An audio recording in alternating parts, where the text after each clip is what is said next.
Madam Clerk, item 19, please. Ad hoc report, appointment of economic development director. Mr. Gallo. Your Honor, without objection, I'd like to make a motion that we waive the reading of the minutes, as all members have copies, and copies are on file in the city clerk's office. Second. Motion made and seconded. Discussion on waiving the report. Seeing none, then I'll try your minds. All those in favor, please signify by saying aye. Aye. All opposed, signify by saying nay. Ayes have it.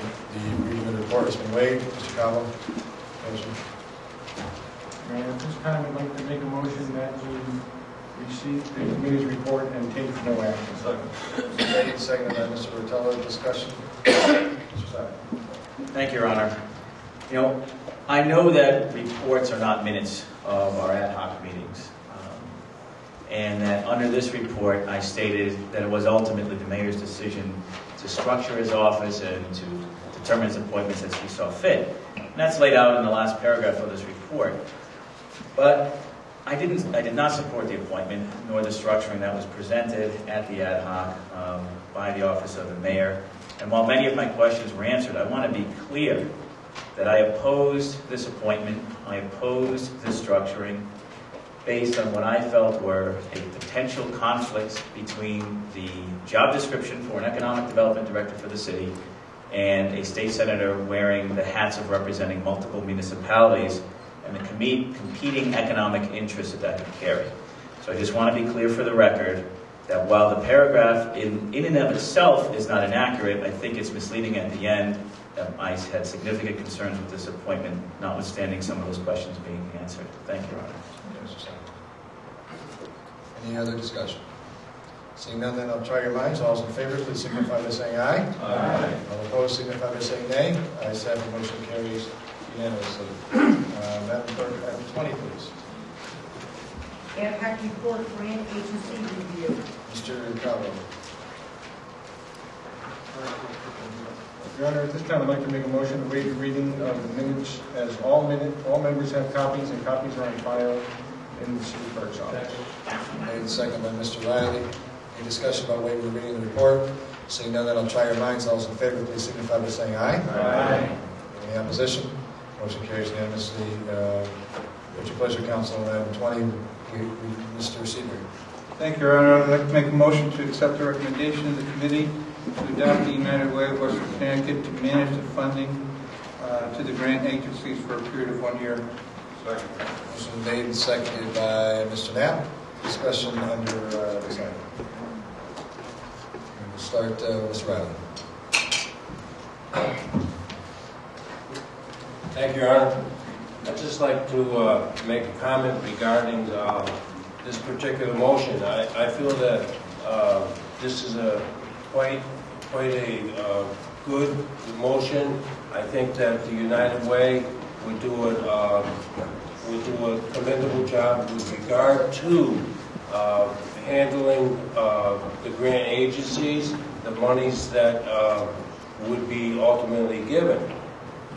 For approximately 3 years, I sat as the chair, working with all the different grant agencies that came before us.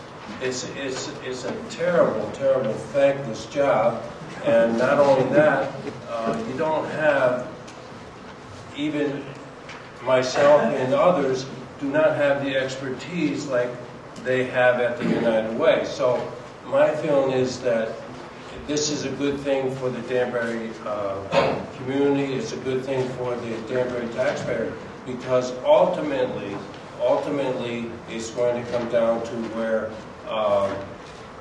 the United Way would make sure that the monies are spent in a correct way, granted in a correct way, whatever the parameters might be, and then there would be accountability for that and those monies that are spent, okay, so that the Danbury taxpayer, I think, ultimately will get a better deal in where their money is going.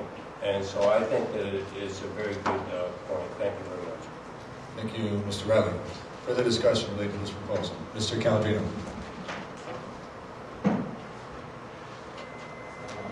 Thank you, Your Honor.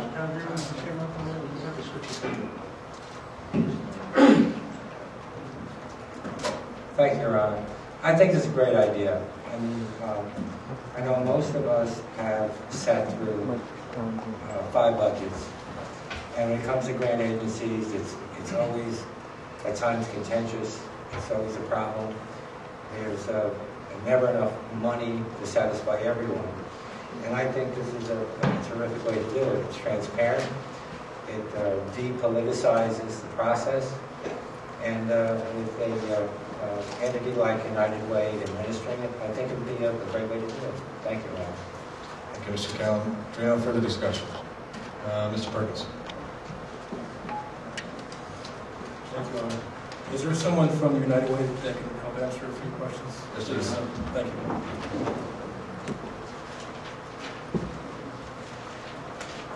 How you doing today? We had discussion on this particular part of the agenda. Would you mind explaining to us the selection process that we used to go through getting those volunteers? Sure. On the volunteers in particular, or the grant funding process? Volunteers first. Okay. In this particular case, the United Way would search out volunteers to assist us in the fund allocation process. It would be entirely from the City of Danbury, residents of the City of Danbury. We believe under these circumstances, it is the city's money. We would function as an administrator on behalf of the city. So we would seek out all Danbury residents to serve as volunteers as part of the fundraising fund allocation process. And people, in terms of the process, people can submit their names to the United Way directly, or they can submit their names to my office. Any names that can submit to my office, I'm just going to give to Mr. Johnson and say, here you go, and go ahead and interview them. Follow-up question, please. Would there be any representation based on wards? Do we have 7 wards? Would you look to see members from certain wards represented, or it's completely random? We would welcome all volunteers, and we occasionally will look for expertise in particular areas of funding. We have a focus on health, income, and education. We often will seek out experts in those areas to serve as volunteers to assist us in the fund allocation process. We don't have a geographic process of defining volunteers. We would propose that as long as they are residents of the City of Danbury, that they would be qualified volunteers for the process. Okay.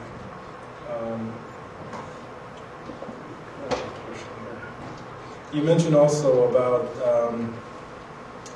trying to determine groups of people to determine which grants will receive funds. How will the grants receive their funds?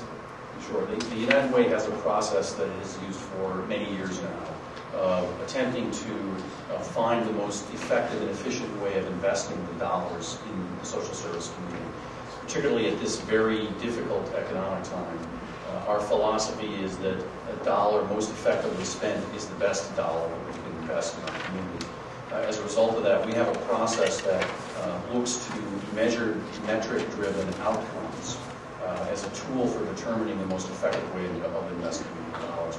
We would ask the agencies to provide for us the measurements of how they would be successful, and we would, over time, look to measure their success against those metric outcomes. And we would also look to the financial stability of those agencies. One of the things that is very concerning to us as an organization is that we want the dollars to continue to be invested in the community over time. As a result of that, we look to the agency's financial stability so that we know that if we're granting them funds, they will be there tomorrow and the next day to continue to provide that service. So we could conclude that the better an organization presents their position, function, the higher the probability of them receiving funds? I think it's a combination of how they present their mission, what their focus is, and how they manage their outcomes. So we look to organizations that have a very defined outcome of success, and then we try to measure them against that success. And does it meet the investment strategy designed by the city? I mean, I just want to be clear that we're going to fund organizations that meet the priorities that we set in the budget next month. We would ever pull the money that's assigned to those particular areas. So when it's really programmatically driven versus just a straight check, I mean, that's where the outcomes and the metrics and your assessment comes into place. We are program oriented as opposed to agency oriented. So we will ask of an agency, what program are you undertaking? What outcomes do you intend to succeed at? and that's the basis upon which we make the judgment. One follow-up. And that whole process, as far as looking at that metric, that's inclusive. So you'll sit down with the people, they'll see the criteria that they need to meet, and then you go from there. Yes, in fact, we typically ask the agencies to present to us, and we also typically ask them to give us the measures of success, as opposed to us defining for them what success is. And there will be quarterly updating to the council as part of your council packet. Thank you, sir. Further discussion. One more quick question. Mr. Burns. Just to follow up on my fellow councilman, Mr. Riley, you mentioned accountability. I'm trying to figure out how the council can be accountable for the different allocations of funds. I understand there's not a up or down vote that we would get prior to this information becoming part of the budget. Is that correct? There's an up or down vote on the investment strategy that will be presented in the budget, and there's an up and down vote on the amount of money that will be invested in each of those particular pools of money. There will not be an up or down vote on individual agencies. And the reason for that is that puts us right back into the same boat that we were just in, where we are ending up politicizing the process. People were lobbying for more money or less money. Individual legislators are being lobbied. And it takes away the work that will be done in the next 3 months by the group and the volunteers that will put together. So we'll design and fund the actual pools of money and say, these are the areas we need work done, and here's the services we need for those areas. It'll be up to United Way to vet through the individual nonprofits to determine which groups are most viable and which groups can deliver those services the most effectively and efficiently to meet the needs and goals and desires set forth by this body as well as my office. I guess what I'm saying is ultimately we have no real say over who receives the funding. Well, technically you could say you don't necessarily have a say, but that really is the rub, isn't it? Because when we've had a say over the last 30 years, we've doled out money without really any accountability, and we've never asked for any kind of metrics, and we've spent all kinds of, at least the 7 years I've been here, I'm not going to say, just sort of debating about what are we doing here. So the point here is to allow an organization that has a skill set to be able to execute our investment strategy, and they'll to tell us which nonprofits out there can best meet the needs of what the goals that you set for them are. Certainly, if there's a major objection by any member of the council, if there's no receipt report as to what the final disposition of the funding would be, they can put a letter on the agenda and we can discuss an individual agency. Although I would caution not to do that, because then I think we go back to undermining the very work that we just had the United Way do over the last 3 or 4 months. So there's always an outlet to do that, or you frankly can defund one particular investment strategy if you choose so. Thank you, Mr. Wisconsin. Thank you, Your Honor. What, if anything, would be done for agencies that may not be funded, either by the United Way or the city? One of the things we're discussing, I'm not going to tell you my whole budget tonight, Fred, otherwise you don't have to come to the meeting in April. But one of the things we're discussing is working with one of our local nonprofits to build what we call capacity. And what that means is that those individual nonprofits that perhaps don't get funding, that always relied on this funding, would bring their concerns, their challenges, and their, I guess their concerns is the best phrase, to this particular agency, who will then work through their business plan. They have a lawyer on staff, a CPA on staff, they have experienced fundraising, grant writing people on their team, and look at what they're trying to do and say, look, we think we can help you get back on your feet or develop a strategy that maybe next year you can access money, but also that you'll be able to stay viable for the next year. So we're going to provide what we call community building, capacity building within the budget for any agency really that wants to access that, but particularly geared towards those folks that may not receive funding in the next fiscal year that did in the past. So they'll get some coaching and mentoring. Mr. Shiniski. Thank you, through the chair, just a couple questions I may have.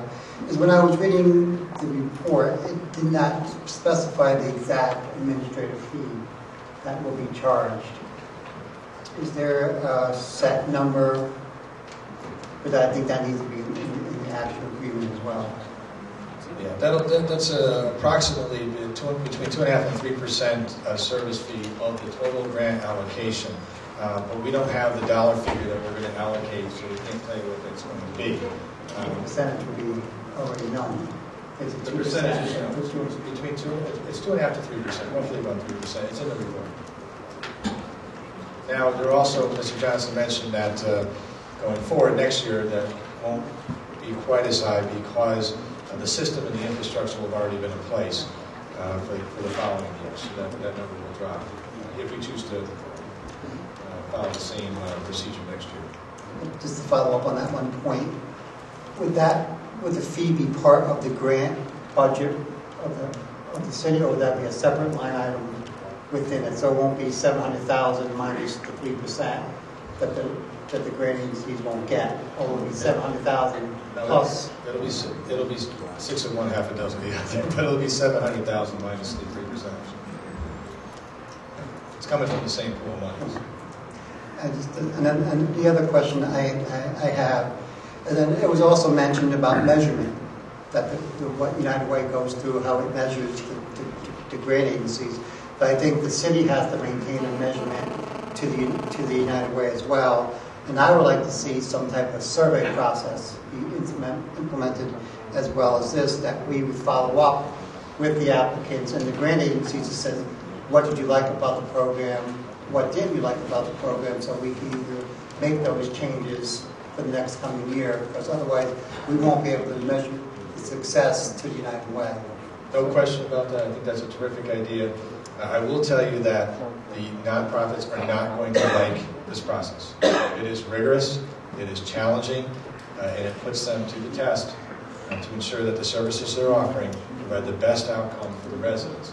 It'll be even more difficult this year, very much of a high-pressure economic environment that we're all living in, and so the pressure's going to be on them to deliver even more and better outcomes than ever before. So they're going to be challenged by this. And so just expect that you're not going to have people doing cartwheels down the street because of this process. But we think it's critical now because of the limited money we have to invest. But to get a follow-up with that survey part of the United Way, giving it back to us, or the city will have to implement. Well, I think it ought to be generated by the city directly. So we generate that out of our finance office, and it will be returned back to the finance office. So the finance office will be in charge of that. Well, I got Mr. Sadi as the end up first, then Mr. Truman. Thank you, Your Honor. As a member of the ad hoc committee on this, I wholeheartedly supported it. It's something that I wanted to see for a long time. I think we all generally agree that this is a better way of doing this in the current structure.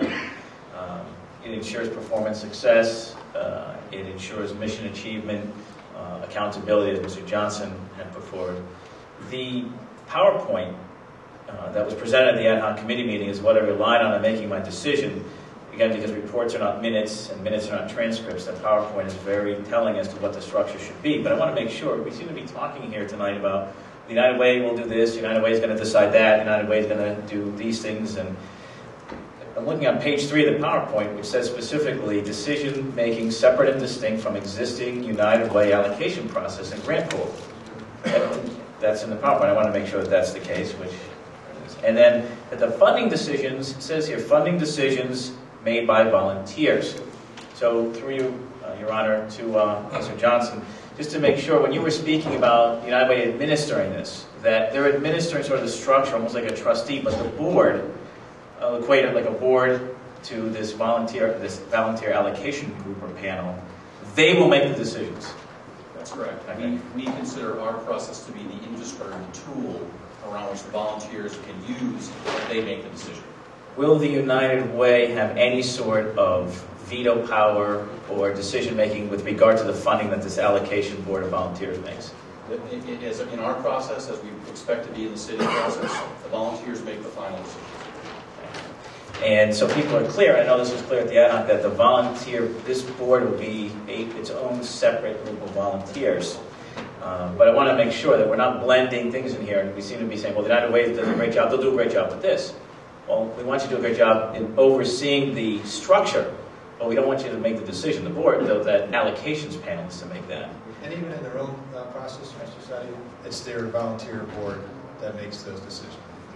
think those people who are participating in it know that. Those of us who haven't probably don't know that. I think some people are looking at this, if this is United Way is going to make this decision. And the reason I think that's a concern is that these are our dollars, as we all discussed, the city's dollars, which leads me to the next issue is when the monies are actually sent out, and this may be more for your honor or through the chair to the Director of Finance, thank you, Mr. Johnson, is there going to be sort of a cover letter or a communication that these are municipal dollars that these entities are getting, and this is not coming from the United Way? I mean, they'll know that they're in the allocation review process, but when the dollars actually come out, let's be realistic about it. These are our taxpayer dollars. The city is funding this. The city should be the one to get the credit, I guess, for lack of a better word. Yeah, our disbursements will be in 4 payments throughout the year. It'll be very clear that the individual grantees are well aware they participated in the City of Danbury funding group through the United Way, and that was how the decision was made. And we appreciate all the hard work they do. I can just tell you it's going to be a very difficult process for the nonprofits. It's really making them walk through their paces in terms of the services they deliver to our residents. So, yes, the answer to your question. Another question, some members of the public brought this up, and this was discussed at the ad hoc meeting with regard to the designation. I think the term used was core agencies, right? And how some of them will come under departments. And what I thought about with that is that with departments, we have department heads. They're responsible for the departments. They review how the department functions. They have to provide reports, and they give us departmental reports. And we do have performance measurements. With the grant agency program, we really didn't have that. We didn't have a department head of the grant agencies, which is something that this independent review panel, I think, can somewhat function as. So taking those core agencies and putting them under a department, I think, subjects them to a department's head's review and rigors of performance. But to go back to the issue of how are those going to be determined, I know a few of them already, but I think we want to have some parameters, at least I do, as to how those are going to be determined and how they'll be set out in the line items in the budget. The determination will be made based on the services they deliver to the city. Each of those agencies provide a specific job that we've either contracted both formally or informally for them to do. Be it youth services through DOIS, where they're the state grantee for services that we would have to do and hire people to do if Danbury Youth Services was in existence, ranging all the way to, say, the Danbury Animal Welfare Society that walks our dogs on the weekends at the shelter. Again, if I didn't have them, I'd have to go hire part-timers to go and walk the dog. So it'll be based, it'll be very transparent in the budget, what the services that they provide and what the amount provided to them is to provide the service. And that's basically how they'll be delineated. Now, there's probably half a dozen of those organizations that are sprinkled throughout various city departments. And as we discussed at the ad hoc, for example, I know I use this a lot, but DAWS would be placed in the animal control budget to work directly with our animal control facility. The Women's Center will be placed over in the health, housing, and welfare budget because they provide assistance to women who are in very serious situations. Same thing with Danbury Youth Services. The monitoring of those fundings, and there's already a ton of interaction between those individual departments, by the way, and that's the beauty of this system, is that Scott or the chief or Charlie for our dog warden, for example, are already interacting with these groups on an almost weekly basis. So it makes sense for them to have the accountability and then eventually to be assessing the performance of those individual groups. But right now it's a little bit disjointed because the grant goes out on the grant agency side, but then Scott Leroy, for example, may have a lot of interaction with the Women's Center. So, and this way we're kind of bringing everybody under the fold of their individual department. And it's also, frankly, a more transparent way to budget when we lay this out. These are the services they provide for us. This is what they do, and this is what they're worth. Thank you, Your Honor. I just have one question, one request. The report that will be given to the council after the budget with regard to the actual allocation by this independent panel, that will include, I assume, either to the chair or through the chair, the actual individual allocations. Is that correct? Yes. And then finally, with regard to something I think Councilman Cheney's brought up, if I'm correct, the issue of the questionnaire that the finance department will send out. What I'd like to request here is that at the end of this process, that in addition to the questionnaires, to ask for a report from the Director of Finance, and I think also from the United Way, as to how did this function, how do you feel it functioned, your opinion and recommendations, but to include copies of all the return questionnaires for the council through the chair. That's something that logistically could be done. In all candor, all the questionnaires would be subject to FOIA if somebody wanted to request them, or if we can do it electronically to save money and paperwork, that's fine, as long as it's available to the council members. I wouldn't want to put all the questionnaires on the agenda as an item, but to have that available. We'll put something together. It's not going to be, it'll probably be in the third or fourth quarter of the fiscal year. Okay, no, I understand. I'm not asking for a specific time frame on it, because I know that it's going to be at least in the end of the second quarter, before it's all done, wrapped up, whatever that is. But a final report, and also the ability to access reasonably all the questionnaires, the responses. Mr. Trombetta. I think thank you, Your Honor. I think Mr. Stoddy asked questions and answered some of my questions. However, these are difficult times, and I think a difficult process in vetting money to different agencies is a great way to go, especially now. We represent the taxpayers for the city of Danbury, and I would welcome having a mission, stability of that particular organization, and a business plan. And this is exactly what the United Way is providing for us, a way to measure who should receive these funds. For the last 6 years that I've been on the council, we've been wanting something like this. Now it's in our grasp. That's why we'll be totally supporting this, because we finally got what we asked for. Thank you. Mr. Otello. And oh, you're right, Mr. Riley. I'm sorry. What's next? My apologies. Mr. Otello. Thank you, Mr. Chairman. Okay. And we're looking at a couple of different things here. The first thing I think we're looking at is having an agency take care of our grant agencies and replace the way that we've been doing it previously, which is by ad hoc, as has been referred to eloquently and passionately by several people up here, starting with Councilman Riley. I have been on that ad hoc, and it is indeed a contentious place to be. We've also heard about politics tonight, pejoratively, and politics ultimately means people. And people ultimately are behind all of this. There is always tension and a strive for balance between competing interests. If everybody agreed on everything, we wouldn't even need government. That has never been the case, at least in my experience. So we do need government or some organizational system where we can bring parties together to reach some sort of a resolution. And this is an attempt to do that. It may be, I'm not ready to stipulate it, but it may be that the United Way is better at this than we are. Very often, if you just do one thing, you can usually get pretty good at it, whether it's the piano or building a bridge or filling a pothole. The city of Danbury does lots of different things. We found through painful experience that it's sometimes more efficient to hire out some of these jobs, to hire out a bridge construction company, and a roofing company, and maybe even a paving company, or a dump, transfer, whatever you want to do, wherever you want to go, instead of having it done in-house. And this may be one of those times. It may be that at the end of the day, the United Way is better at determining where these funds should go than the ad hocs that have been done in the past. That remains to be seen. We're going to do it for a year, and we'll see what happens next year. The other part of this, however, and the part that I have an issue with, is the fact that we are ceding control from the voters to the volunteers. The United Way model essentially works in a pretty specific way, and that is people, by acts of their own volition, give the United Way money so that they can then have those funds dispersed by the United Way.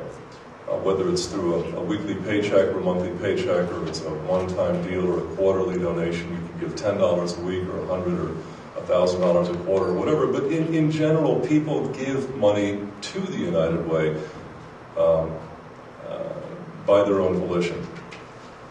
And they do so with the understanding, and I don't want to pick on the United Way here, it could be any charity group, they do so with the understanding that the funds that they are giving will then be distributed without real direct input from the people who are actually giving the money away.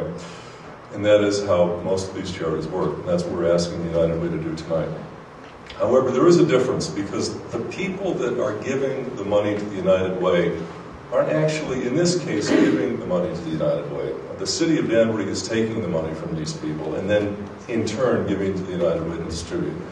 And that's the issue that I have. If there was some box you could check on your taxes like there are on some utility bills, you want to give $10 or $1 or do something like that on a volunteer basis, so it will then be redistributed, that would be one thing.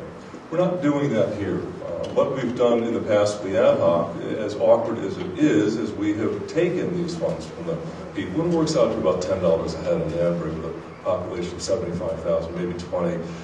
And we then redistribute those funds as we see fit, knowing that if we don't do it properly or in a fashion that we can justify, we're going to be hearing loudly and clearly from those very taxpayers who are funding this process.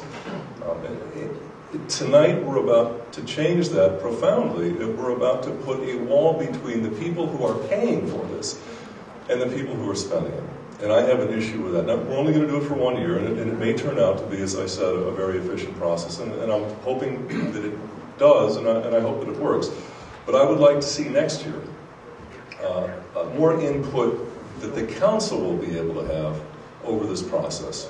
We will still have some efficient super system for distributions of funds, whether it's the United Way or whether it's a committee that we do in-house, or yet some third process. But I would like to see a report back to us with a listing of the donations, who is getting what, where, and why, before we make the final vote on the budget, so that if people in the city have issues with where the funds are going or not going, they can get in touch with us before we make the vote. Now, it will still give the council as a body the ability to respond by saying, look, we're not experts at this. We hired these guys to do this. We really are not that comfortable picking apart what they spent months doing.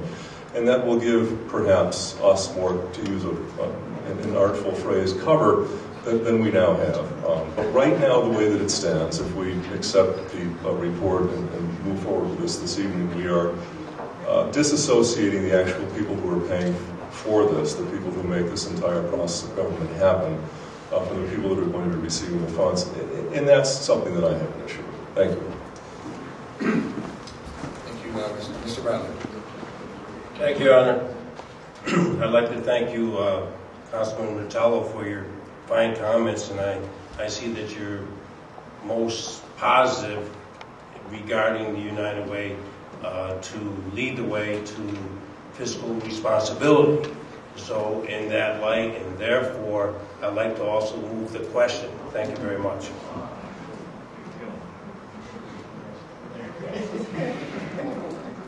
Well, it's a good motion, and it's certainly in order. Let me just ask, well, it's undebatable, so is there a second to move the question? Seconded by Mr. Curran. I don't think, Mr. Pinter, that's debatable this time, correct? Okay. So we have a motion on the floor to move the question by Mr. Riley, seconded by Mr. Curran. All in favor of moving the question signify by saying aye. Aye. All opposed? Nay. The nays, raise your hands, please. Six no's, right? That's Mr. Perkins, Mr. Visconti, Mr. Sinisi, Mr. Sadi, Mr. Rotella. Okay, we're back to the main motion. At this time, I'll try your minds on the main motion to adopt the plan as presented. All those in favor, please signify by saying aye. Aye. All opposed? Nay. Mr. Perkins and Mr. Rotella in the negative.